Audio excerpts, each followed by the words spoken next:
ఆయన అన్న పిఎం కిసాన్ ఉపాధి హామీ కరువు పని తీయడం అన్నది నాకేమంతగా మంచి పని అని అనిపించట్లేదన్నా.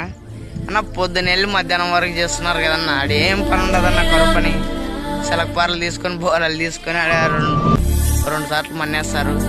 అదే కరువు పని కింద రైతుల పొలాల్లో వచ్చి పొద్దున మార్నింగ్ నుండి మధ్యాహ్నం 12 గంటల వరకు అయినా కానీ ఒక స్కీమ్ అన్న రైతు పొలాల్లో ఒక ఊరికి 10 గ్రూపులు లెక్క ఒక్కొక్క గ్రూప్ ఒక రైతుకి వెళ్ళి ఈరోజు కలుపులు తీయాలి, ఈరోజు కంకి కోయాలి, ఈరోజు విత్తనాలు వేయాలి, నాట్లు వేయాలి అనే స్కీమ్ పెట్టినారనుకో రైతులు చాలా ఉపయోగపడుతుందన్న.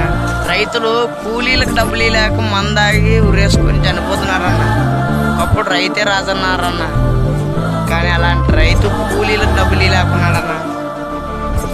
వానలు వచ్చిందిలే ఏం లేదన్న, కరువు పని గుంతలు చేస్తున్నారు.